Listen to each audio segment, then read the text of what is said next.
सहेलियां। डॉक्टर साहिबा, आपकी शक्ल मेरी खाला से मिलती है। अच्छा, बस 2 बातों का फ़र्क है। कौन सी 2 बातें? पहली बात तो ये, आप डॉक्टर हैं और मेरी खाला बीमार। हाँ, अगर लोग बीमार नहीं होंगे तो डॉक्टर भूखे मरेंगे ना। और दूसरी बात मूंछों की है। आप पागल तो नहीं हो गई हैं? मैं कोई मर्द हूँ जो मेरी मूंछें होंगी? हाँ हाँ, मेरी खाला की हैं। होठों के ऊपर तो इतना गहरा रुआं है, वो बड़ा भी। और जब वो गुस्से में होती हैं तो उनको मोड़ मोड़ कर ऐसा ताव देती हैं। आपको पता है कि आपने अपनी फजूल बातों से मेरा कितना वक्त ज़ाया किया? आपकी क्लिनिक में तो भूले भटके मुसाफिर आते हैं, कहाँ से कीमती वक्त ज़ाया हो गया आपका। अभी हमने कबाब सप्लाई नहीं किए हैं और इतना रश लगा हुआ है कि लोग घर से नंबर लेके आते हैं क्लिनिक। अब डॉक्टर भी कबाब बांटकर मरीज बुलाने लगे। जाएं। हड्डी वाले कबाब बनाना कोई आसान काम नहीं है। डेंटल क्लिनिक इसी तरह चलते हैं।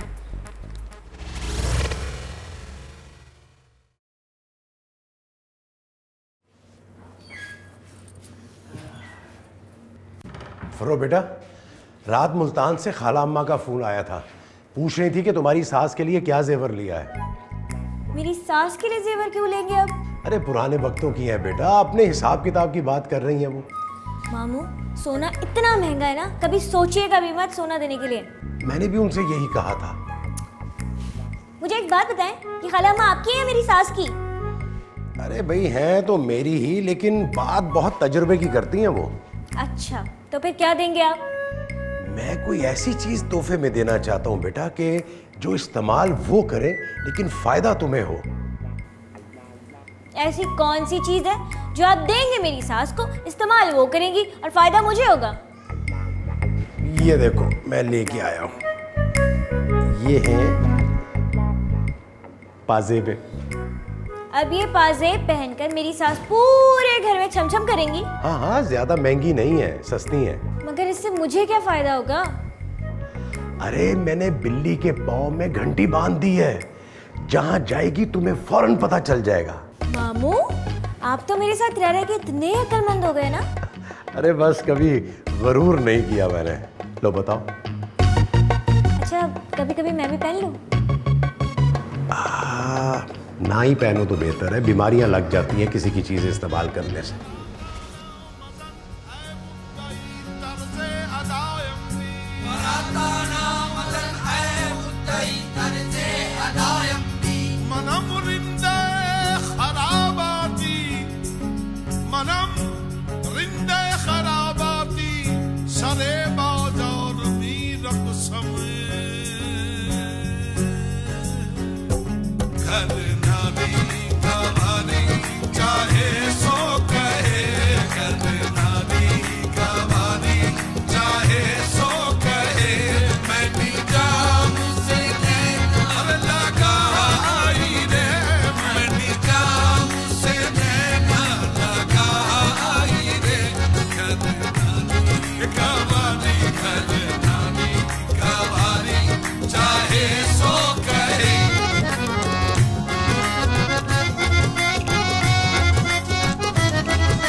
क्यों नहीं आए?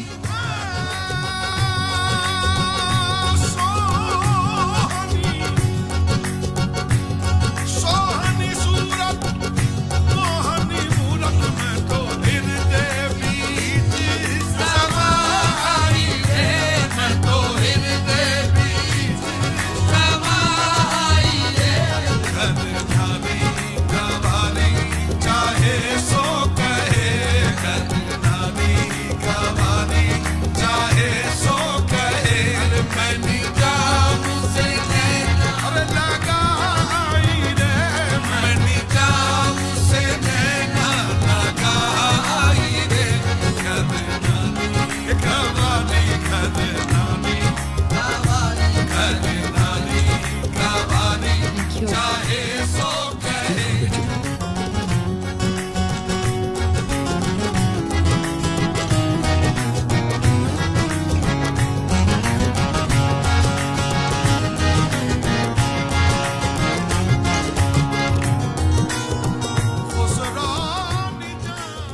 समझाने से मेरे लिए पाजेब आई है, इसका क्या मतलब है? आप पहनकर छमाछम नाचें और अपनी बहू का दिल बहलाएं। मुझे क्या जरूरत है नाचने की? बहू कहेगी तो नाच लें। वैसे फरजाना के मामू ने ना मुझे भारी बेइज्जत किया है। मैं फरजाना के मामू की तबीयत तो ठीक करूंगी ना। एक बात याद रखें, आजकल इमरान को आपकी सही बात भी बुरी लगती है, इसलिए आपके लिए बेहतर है कि आप चुप ही रहें। कसम खुदा का, शादी के बाद एक नौकर नजर नहीं आता। तोपा। ए बी, जी जी। अब माशाल्लाह तुम्हारे घर तुम्हारी बहू आ गई है। मुझे अब इजाजत। ठीक है। ठीक नहीं है, जाने से पहले एक फरमाइश है। वो क्या? डांस दिखा दो। मैं भला क्यों डांस करूं? ओहो, ये जो पाजेब तोहफे में मिली है तो इसका बेहतर इस्तेमाल और क्या होगा? चम्मो खाला, ये डेकोरेशन के भी काम आती है। अगर दीवार पे लगा दो ना तो घुंघरू की आवाज आती है, छुन छन छुन। खुदा के लिए ऐसा मत करना, वरना आने जाने वाले समझेंगे खानदानी गाने बजाने वाले हैं। एक्चुअली बात ये है कि फरजाना के मामू जो है ना बहुत मजाहिया किस्म के हैं। ए भी एक बात कहूँ, बुरा तो नहीं मानोगी? मैं बहुत बुरा मनाती हूँ, मगर आप बोल दें क्या कहना चाहते हैं? मेरी जूते से मानती हो तो मानो, लेकिन ये तुम्हारे फरजाना के मामू जो है उनका बड़ा घटिया मजाक है। तो वाह। चम्मो खाला, मैं क्या करूँ? करना क्या है, ये पाजेबे अपने बहू को पहना दो। इससे मुझे क्या फायदा होगा? फायदा? अरे नई दुल्हन का ये पता चलेगा किधर गई किधर चली। मालूमाते बहू हर सास के लिए बहुत जरूरी है। छुन छुन। चम्मो खाला, तुम्हारी छुक छुक का टाइम हो रहा है, चलो चले। छुप छुप। हाँ ना, आओ तो सही, मिलेंगे।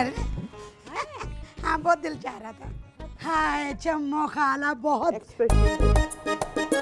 चलो सामान उठाओ। हम नौकर खुदा थोड़ी हैं आपके। हाँ, चलो। डॉक्टर नहीं, चश्मे से कोई डॉक्टर नहीं बनता। अरे सामान लाओ जल्दी। गर्मा गर्म हलवा पूरी और रबड़ी ले आए, मैं वही खाऊंगी। बाहर मम्मी ने नाश्ता बना दिया होगा, जाके देखो क्या बनाया है।